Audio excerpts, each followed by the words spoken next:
Now we're here today stripping down this external frame pack because we're going to do the packless system. You can do this also if your pack starts to show too much wear and you don't trust it anymore. And the first thing you do, of course, is to remove the pins that hold the pack onto the frame. And that's what I'm doing here. Do that by simply removing these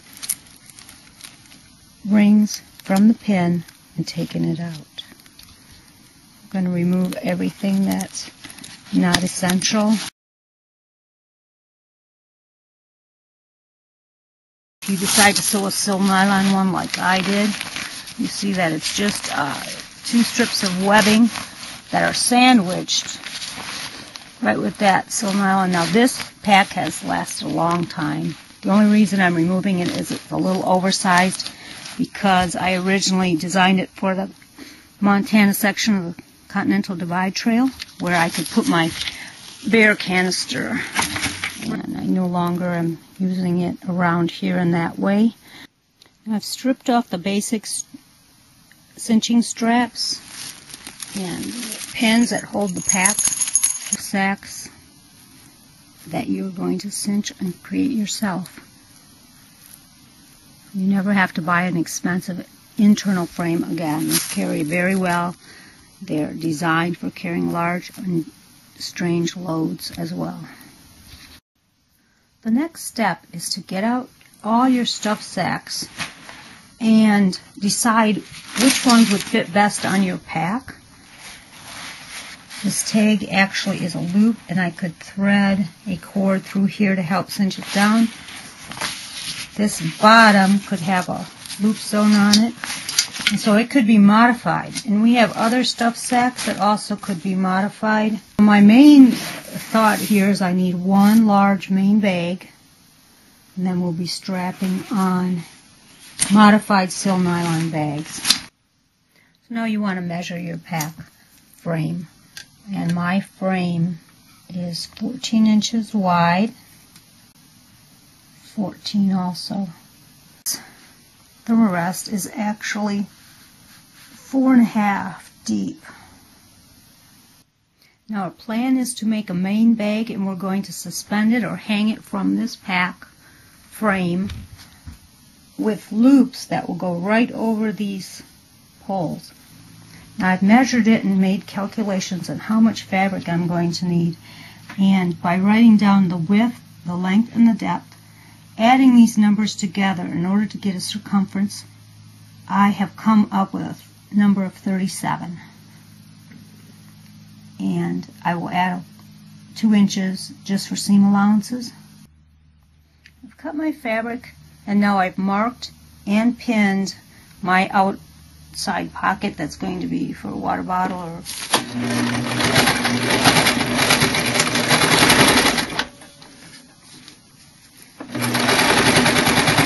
now would be the time if you think you might want to add any loops or back stitch when you turn a corner.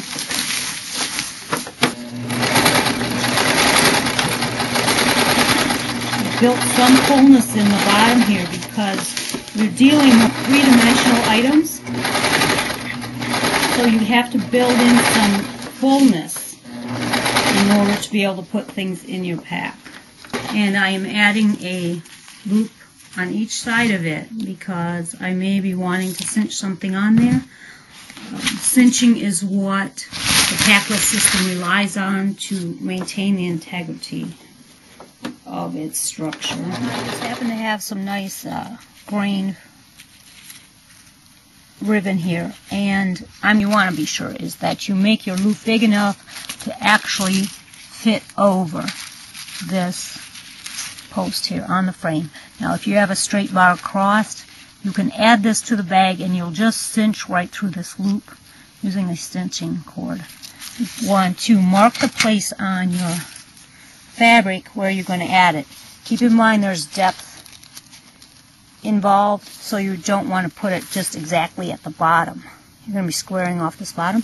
You're going to put it up about 4 inches and down about 4 inches. And the way I've prepared it is I've inserted the loops that will be cinched to the frame, and I put the right sides together if you open it up, you actually see my pockets in there. And so I've got a loop here, and it's on the inside. So when I sew this seam, and I'll turn it inside out, all these loops will also be on the outside, because that's what's going to be hanging from the frame. And I've got both sides done exactly the same, so that will hang evenly. I decided to put this one 6 inches down, because when I draw this bag closed, I want to be sure my loops are not in that enclosure. We're going to sew the sides of our main bag, and we're going to do that by rolling the seam. We fold it once, and fold over twice. Put the presser foot down, get your needle in the fabric, and just incorporate those hanging loops in there that we marked and placed. Now I'm going to have to remove the pin. Make sure you keep those ends in there. Got both sides done of this bag. We'll square off the bottom.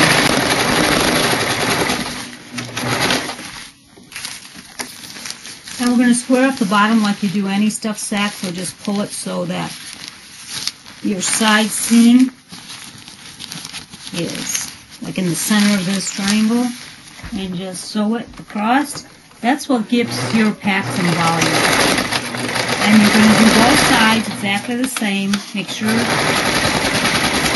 don't get that bottom hanging loop stuck in there. And silk nylon is very slick. It's thin. You can feel it. Get used to feeling it with your hands. And we'll do this other side exactly the same.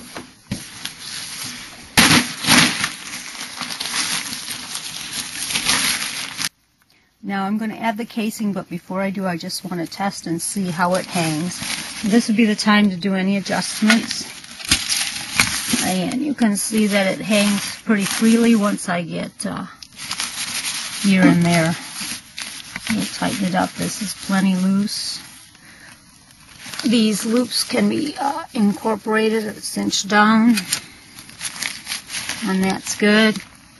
So we're going to put a casing in here. You may end up tightening up these loops a little bit. Now prepare a draw cord that you're going to put into your casing, and I have actually a basic shoestring here with just a cord lock on one end, and I've checked to be sure it's long enough to go around the whole circumference of the top of my main bag.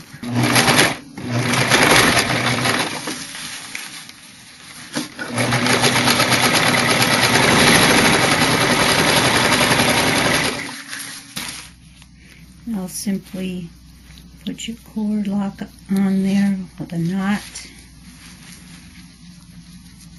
And that's all there is to making your main bag. Now you can go out there and hang it and see how you like it.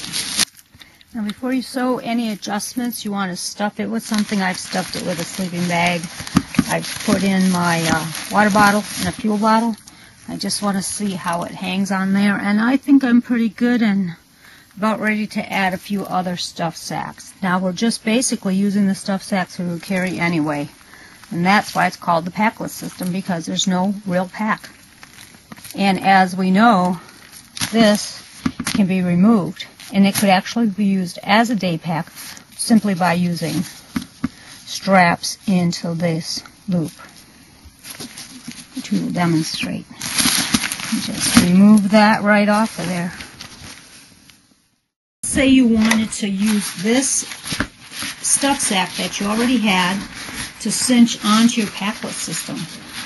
You may have some large stuff sacks, and this is all you need. You won't even have to sew anything. All you have to do is modify it. Now, as you can see, that this brand name tag is actually a loop, which I love that. So I just threaded a cord through there, and you can cinch on with that. And of course, once this bag is closed up, you'll also have an anchoring point. But this bottom really has no way to anchor it. So what I'm just going to do is sew a piece of web strapping in there. I'm going to heat seal it first before I add it. And you can make it as long as you want. All you have to do is be able to get a cord through it and be able to cinch it tight. So you're going to put it on the machine. You can do this by hand as well. You can add a loop to a silk nylon bag with does not already have one, because we'll need an anchoring point besides the draw cord at the top. So all you do is get real close to the bottom and put a little loop in there and just sew it on. You can do this by hand or by machine. This is the final configuration of our external frame pack.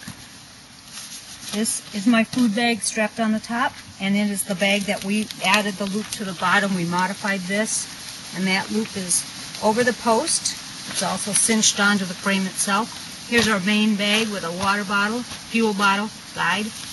We have the bottom loops, a cord running through them with a cord lock. This also keeps in our sit pad and keeps the bag tied down. On our hip belt, we have a multi-purpose ditty bag. It's just a loop and we thread it on there. We've got a bandana. We have used a mesh bag for another water bottle on our front strap, which is very handy for when you're hiking, you want some water. We have used 2 cinch straps for the tent and a sleeping pad. The sleeping bag is inside along with the cook set, various other things. And as you see, I have holds the cords together so that should that even become loose, it will not get lost because it's here with a vinyl clip. And that's what we do with all of our draw cords. We put them together. Now we also have loops here, which is something if you wanted to bring sandals. And the whole purpose of this sort of configuration is it's multi-purpose. You configure the bags as you need them, as your needs change, and it's fully adjustable and renewable.